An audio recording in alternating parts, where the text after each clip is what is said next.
Hi everyone, my name is Grace and welcome to this episode of Gracie, Kenyan Diaspora and Returnee. For those of you who are joining us for the first time, we're so glad that you've joined us. This podcast is a forum for discussing everything diaspora and life as a returnee.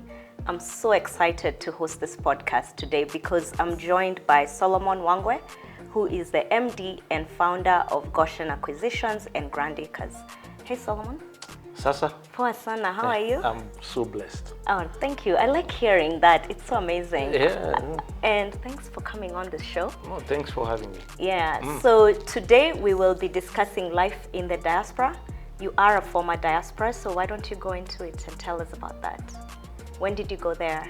How was it? How I became a diaspora? Yes. All right, well, as with everyone else, I was born in Kenya a long time ago, in the 70s, late 70s. Okay. To amazing parents. I said in another session once before that my siblings and I won the lottery on parents. Japheth and Nelly, shout out to you, mom and dad. Shout out. Yeah, and raised in Kenya like everyone else, primary school, jumped up around here and there a little bit, ended up doing high school in the bushes of Kikuyu. And then right after high school, as with most people in my generation, there was this big shift for studying in the US. Yes. So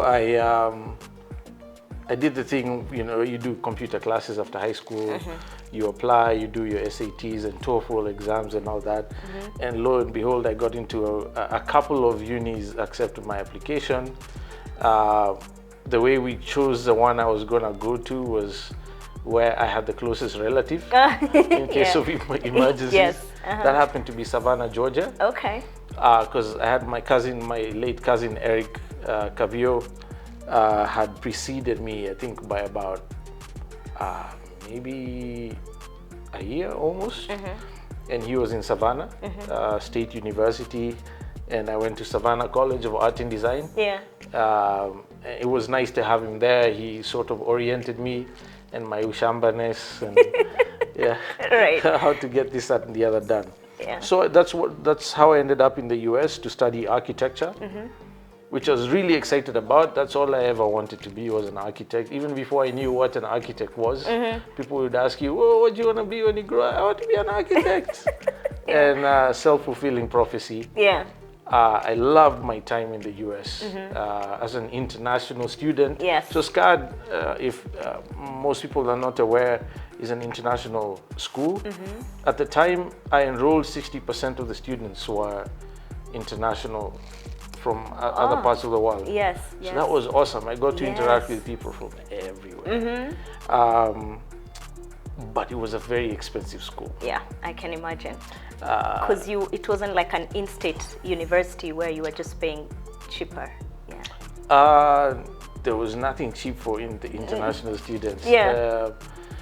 I believe it or not, this was beginning of 1999. So I landed in the US December 29th, 1998. Yeah.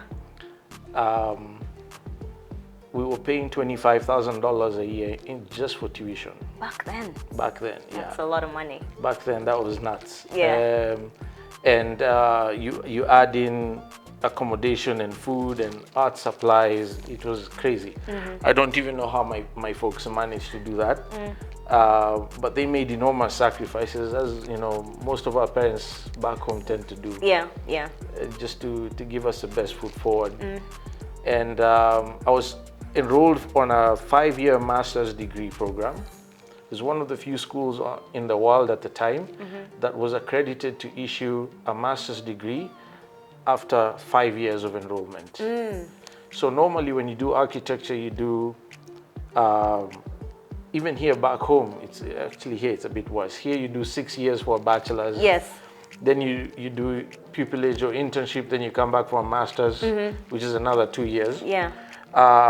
In the US, it was 5 years for a bachelor's, intern for 2, Yeah. come back for 2 years to get a master's. So oh, nice. it's normally 9 years to get a master's degree if you're back to back to back, you know? Yeah. But SCAD, for whatever reason, was accredited to issue, you do 5 years, leave with a master's. That's it. So you reduce your student, Yeah, your which schooling was by 4 years. Awesome, yeah. Oh, So wow, nice. despite the expense, you know, there was motivation to keep going. Yes, Unfortunately, my dad got retrenched was the word. Oh. I remember reading in the papers when former president, the late Kibaki, came into office. He had this create employment opportunities for the youth. Yeah. So he retrenched a bunch of civil servants over 50 years of age. Oh. And my dad was one of them. Yeah. And that was so disruptive to the family's finances. And we're not rich. We're typical middle class Kenyan farmer. And I was in a very expensive school. Yes. And so I started to not take full loads of class. Yeah. Which meant I violated my student visa. Yes. Which was distressing, but I was like, you know, it's okay. I'll keep going. Yeah. At some point I applied for assistance, financial aid, but the school there actually got a meeting with the CFO of the school. It was a bit of a cold, you know, white gentleman. I forget his name. You were in the South. What did you expect? I had nothing. I had no idea what to expect. Yeah. Guy from Langata. I'm in the States. Yay. It was rough. Black man in the South wanting student assistance. Okay. So he basically said, listen, when you applied for your whatever they call it, the student visa. You know the letter that they send you? Yes. I forget the name. I-20. I-20. When you applied and we sent you your I-20, you had to prove you could afford the school fees, which you did. Yeah. Which is why we issued the I-20. Yes. Now that you're here, it's too late. Yeah. You were better off asking before you came. Oh. And we would have easily given you a full ride even based on the strength of your grades or, you know, excellence in some art form or whatever. But as if you would have also predicted that your dad was going to be retrenched, you know? Yeah. Yeah. But it was such a distressful time. Yeah. And my folks were freaking out in this far-off land. And so by then, I had visited home once. I came home for December 1999 because we have to usher in Y2000, Y2K. Yes. All the computers were going to crash. Right. And money the world will be... maybe would have ended. You needed to be home. You need to be here for when the ATM starts spitting out cash. Yes. When the world ended. Yeah. So I was here and then I never went back home. I couldn't because when I violated my student visa, I was too afraid to come home because then how am I going to come back? I'm trying to get back into school. Yeah. So finally in my third year, after breaks here and there, the school, even though they refused to give me a scholarship of some sort, they offered me a student loan, but it only covered 1 out of the 3 classes I would have to take every quarter to maintain my student visa status. But Were you working at this time? Yeah, I was working on campus. I started in the school library, which was boring, worst job ever. Yeah.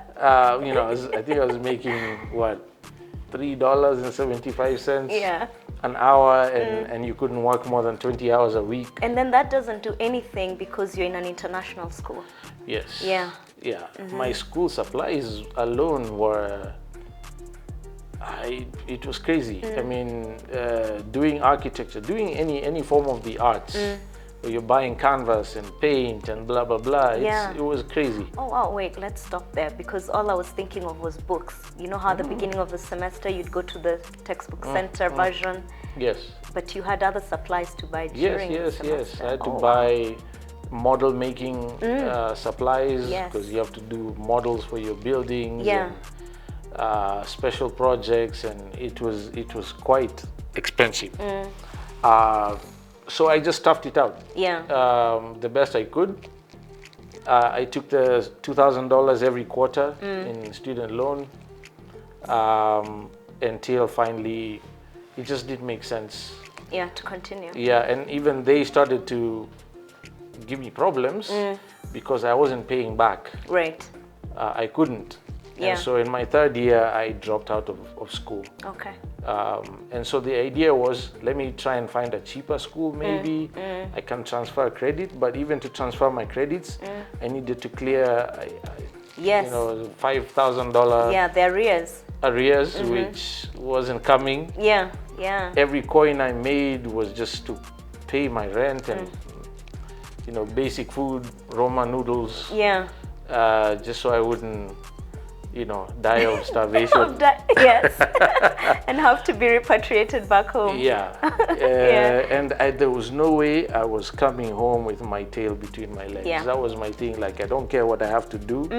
I'm not going home without a degree. Yeah. I've spent so much time here. My folks have sacrificed whatever. I have to go back with something, you know? And so I kept telling myself that. And before I knew it, 11 years had gone by. So someone might be wondering, there's so many people who go to school and they're studying and working off campus. Why weren't you working off campus? Because I was afraid to lie. Yeah. I was afraid to lie about my visa restrictions. And getting that fake social security card. Yeah, Yes. man. All my friends were doing it. Everyone thought I was an idiot. Yeah. I was slow. I genuinely had a crisis of conscience about, I don't want to do that. So fortunately for me though, the lady who was my landlord, after I defaulted on rent so many times, Yeah. God bless her soul, Susan Hewitt, I remember her name to this day. She was Go this Susan. wealthy southern lady. Yeah. She lived in a very exclusive island, the Plantations, I think is what it was called, where all the wealthiest people in Savannah live. Yeah. She owned, I think, like 60 buildings all over Savannah downtown, Wow. which she rehabbed for student housing. Because Savannah is, you know, Savannah is a college city. It is. College town. College town, yeah. Yeah, and one day she made time to ask me, like, what's the deal, dude? You're always late. I mean, I don't wanna be mean and kick you out because I know your family is back in Africa. Yeah. I'm sure she imagines some, you know, jungle somewhere, Right. people running around half naked. Yeah. You own vast amount of land, you know? Yeah. Yeah, and so I explained to her, you know, it's financial hardship at home. I have to rely on mom and dad because I'm not allowed to work off of campus. Yeah. And she said, weren't you working for the school during the holidays, the breaks? It's like, yeah, because it was allowed. You could work on campus. Yes. And we worked with the maintenance crew. And I learned how to paint really good. So she gave me a job immediately painting her buildings. Just to keep them fresh. Yes. With 60 buildings, you're constantly painting. It's true, yeah. And so she was paying me, it was $300 and something a week. What an upgrade from the Yeah. library job. Yes. Yes. And you know, suddenly I had a little bit of relief. At least I could pay rent without defaulting. I could buy, you know, food just to sustain myself. Yeah. But that was a very difficult time. I was a bit depressed. Yeah. About the situation, not trying to put the pressure on my folks. My folks would call and ask me how I was doing. I'd be like, it's all good. You know, Yeah. I haven't slept hungry yet. Yeah. And then around that time, I purposely started to look for things I could do legally Yeah. to make more money so that hopefully I can even pay my arrears and maybe get back to class, because I only had 2 years to go. Yeah. And I live with a master's. Oh, man. I mean, yeah. who was so close yet so far. So far, yeah.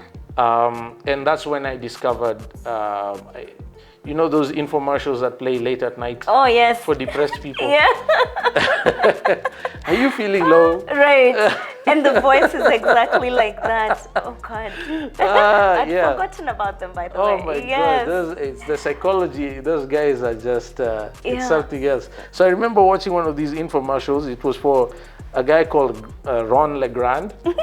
You remember his name? Oh, I do. Man, that guy saved my life. Yeah. Ron LeGrand was teaching or selling these courses how you could buy real estate with no money down, no credit, and no cash. Seemed so good to be true, and though. make $5,000 to $60,000 a month. I was like, what? Yeah. Sign me up. Yeah. So I swiped a credit card. I had no business swiping. Buy this now for Spend $9.99. Really? Yeah, on the credit. It's not my money. Right. And still, I'm sure the show was only telling you for $9.99 only. It was something like it that. was I mean, there was the starter package, and then you had to buy extras to finish the intro. Yeah. By the time it was all said and done, $2,000 gone. Oh, okay. But because of that, I night and day I locked myself in the room and just read. Just read and read, consumed the whole program. Yeah. And that got me started off on my real estate journey. Yeah. Started flipping houses. I became a bird dog, making some decent money. Yeah. But not enough, not quite enough to complete go college. back to school. Go back to school, yeah. Yeah. Then I moved states. My girlfriend at the time got employed. Yeah. To North Carolina. Yeah. I chased her up there. Yeah. I kept doing this bird dog thing. I was there for 3 years, and then she dumped me. Yeah. Really? Yeah. Were you broke? That's why? No, actually, if I had proposed, she would have said yes. Okay. Despite my brokenness. Yeah. She stuck by me. That's Yeah, I get a bit emotional thinking about that one. But yeah, she stuck by me, but she dumped me because I wasn't progressing. Yeah. And she was ready. So I moved up to DC. I joined my cousin up there. Yeah. Moots, Kennedy Mutio. Shout out to you. Kennedy was closest thing I've ever had to a brother. He picked me up, moved all my belongings, everything fit in like half a moving truck. Yeah. And he was flipping houses in DC, and I joined him. Yeah. We did that until 2008 when the market came crashing. Oh. Yeah. Like, how many times can you be beat in one lifetime? Yeah, I mean, I was like, just when you were starting to pick up steam, because DC was a lot more rewarding than North Carolina. Yes. I mean, what I made on a deal in North Carolina, I'd make 20, 60 times the same thing, you know? And so just when things were starting to pick up steam, thanks to Kennedy, my cousin, you know, sort of making space for me up there. Market crashed, and so I moved down to Texas. Another cousin of mine, Beatrice, took me in. It feels like I was a constant refugee, man. Oh, yeah? I mean, I slept on my girlfriend's couch for 3 years in North Carolina. I would dump you, by the way. Sorry. I would not blame you. I would dump you. I would not blame you. Yeah. Beatrice did the same thing. I slept on her couch for 3 to 4 months. And she's like, you know what, Solo, you just come down. Yeah. We'll find something. Don't worry. I got you covered. She was a godsend. And while I was there, I got a job doing sales, door-to-door sales. Except I wasn't an employee. I was an independent contractor. Oh, right. Yeah. Getting a 1099. Yeah. So I wasn't violating any of the immigration laws around employment and so on. Yeah. And I did that until 2009 when I came back home. Yeah. God, you've said so much in this podcast. I was even just thinking how you started off with why you chose Savannah, Georgia. And this is why I like the podcast, is everyone has their own different experience, you know. For me, I actually went against that. So my cousins were in Dallas, Texas. It's where my dad kept wanting me to go. But I wanted to be somewhere different, because I remember thinking Kenyans are in Atlanta, in Dallas, you know, they're Boston, Houston, and I wanted to build a life of my own. I didn't want to go and follow the path that others had laid. So I found myself in Illinois State University, 2 hours south of Chicago. I'm sure you don't even know where that is. Bloomington Normal is where I went. Yeah, many people used to go to U of I and other places, but I went to Illinois State. Okay. And as you were talking, I realized how grateful I am that I got a scholarship. So my parents only paid for the first semester. Wow. And then I got a full scholarship. That's awesome. So how did that happen? How it was, did you... for me, luckily, it was a graduate assistantship. So I did my undergrad here, Daystar University. Then I went abroad for the MBA. Yes. And they literally paid for everything. So because I went in January of 2003, they had already done the budget for graduate assistantship. Yeah, and so I finished that semester, but even during the semester, they were already taking applications for the next school year. Okay. And I applied for the graduate assistantship, and it paid for tuition, and then I got a stipend of $700 a month. And where we were staying, it was a graduate, I don't want to call it a dorm because they were like housing. It was actually housing. Right. I had a roommate, and literally the $700 paid for everything. Nice. But there's something you say that was so similar to me. I was also so scared the whole time I was in the US to break that visa. Yeah. So even during that time, during the breaks, I wasn't getting paid for it, but I was working as a dishwasher. I was serving. During the school breaks, they always have bands coming to compete in different schools. Wow. So the dining halls get busy, and that's what I was doing. No way. Yeah, for $7 an hour. DH, kabisa. Imagine. That was hard work. And I remember one of the guys we were working with in the dining hall, actually, as I've looked at your size, I've remembered. He was about your height, but a little more heavier. And one time we were talking, and he told me, you know, Grace, you could apply for disability income. So I'm looking at him like, what? And he said, yeah, you're under 5 foot, aren't you? Yeah, apparently below 5 foot is disability. I have never forgotten that. I called my mom. Are you serious? And she's like, Grace, don't let anyone tell you anything. I'm like, Mom, I'm okay with my height, but I've never forgotten. Being 5 foot is below 5 foot is considered to be a disability. That's what he said. Where? I never bothered. I've never found myself to be of needing disability. Yeah, like I even love my height. Just come to villages. There's lots of people who should be collecting. I mean, let's start with my mother for one, right? Yeah, but you know, it's true story there. That's crazy. I didn't know that. Yeah, that's what he told me. But the experiences, and then later on, as you've shared, I've realized life also prepares you for the next thing. So yes, it would have been good if you graduated. But imagine you got the chance to paint. So you learned that. You got into sales. That's kind of what you're doing right now.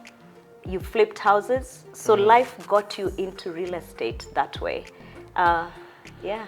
True. Yeah. I mean, you know, this is whole theory made famous by Steve Jobs, connecting the dots. Everything sort of works together to make a way for you in the future. Yeah. It's difficult to see when you're in the middle of it. Yes. And to be honest, it doesn't always work out that way for everyone. True. But that was certainly the case for me. And regardless of the hardship I went through, I would wake up every single day excited about life. Yeah. There was something in the air about my time in the US, despite being an illegal immigrant for 6 years after leaving school. Yeah. You know, it's an experience I'll never forget, and a lot of people had it much tougher. I know people who lost loved ones, parents, and they couldn't leave to come bury their loved ones. Yeah.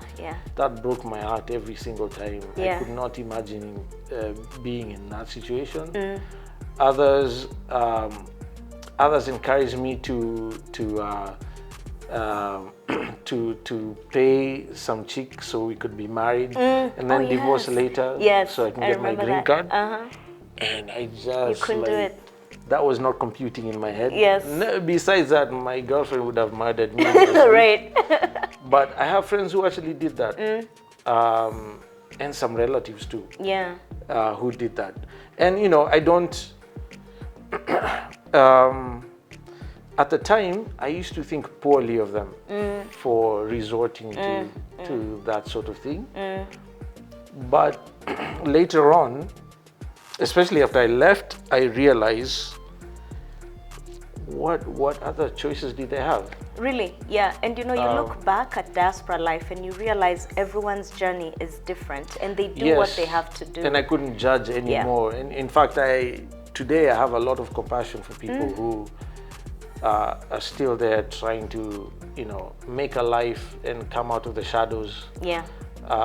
And even those who have paperwork, I have friends and family who've tried to come back home. After 3 months, they're like, I always they go back. Yeah. So, it's everyone's journey is different, like you say, and it's just a matter of putting your best foot forward. True. I look forward to discussing with you about your returnee journey shortly. So thank you so much for being here. Thank you for having me. And to our audience, thank you for listening. Have a great day, afternoon, or evening, wherever you are.